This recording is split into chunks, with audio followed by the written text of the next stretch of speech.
The case against 3 men accused of killing Ahmaud Arbery will soon be in the hands of the jury. The defense resting its case yesterday after just 2 days. Today, we learned one of the defendants in the case, Roddie Bryan, asked for a plea deal. The prosecution rejected that request. Ahmaud's mother says given the evidence presented, she's confident there will be justice for her son. I want to remind you, it was 74 days that we went without an arrest. Things happen, and now we're here, and I'm very confident that we will get a guilty verdict. Very confident. All right, closing arguments are expected to begin on Monday. Our correspondent, Dray Clark, is live outside that courthouse with the latest. Dray? Yeah, Tashanea, good afternoon. You mentioned a moment ago about the prosecution, or I should say a member of the defense, that being Kevin Gough, approaching the prosecution to make a plea deal on behalf of William Bryan, and the prosecution rejected that plea deal. We did ask Gough about that as he walked inside the courthouse this morning, and he said, quote, "It was all BS. None of it is true." Meanwhile, Kevin Gough also requested a mistrial this morning yet again, saying that he believes members of the jury heard all of the commotion, the chants, and the prayers coming from that large demonstration yesterday. As you know, black pastors from all across the country came here to Brunswick, Georgia, because of what Kevin Gough said last week when he made the comment, "We don't need any more black pastors coming into the courtroom here." Well, they heard that call, and nearly 500 of them showed up here yesterday.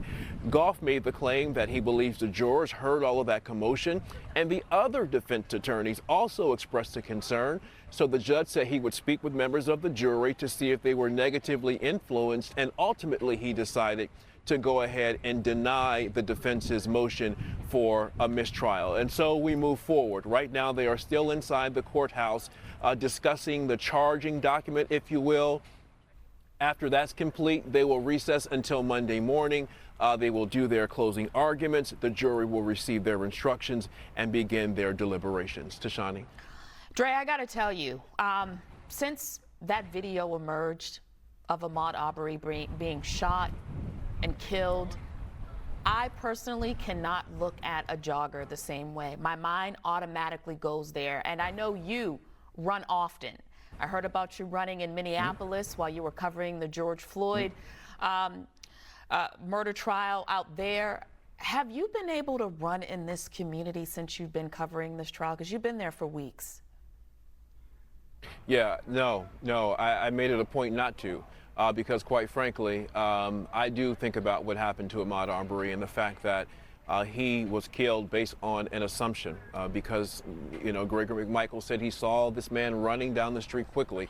So he assumed that Ahmaud Arbery must be running from something or someone, and that ended with Ahmaud Arbery being killed. So I do run every morning because it's part of my therapy. It's part of how I am able to get through these difficult trials, but I usually, if I'm on a long assignment, I join a local gym. So I join the gym here, and then I will run laps outside of my hotel, about 6 laps, which is about 2 miles, just to kind of, you know, do that release.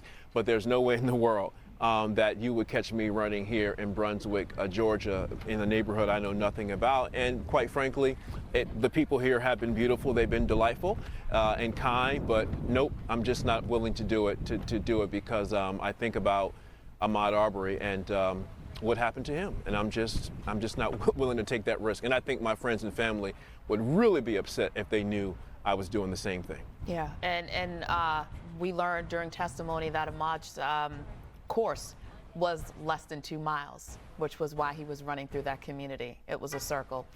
Dray, thank you for all that you do, sir. Keep your head up, brother. We look forward to checking back in with you.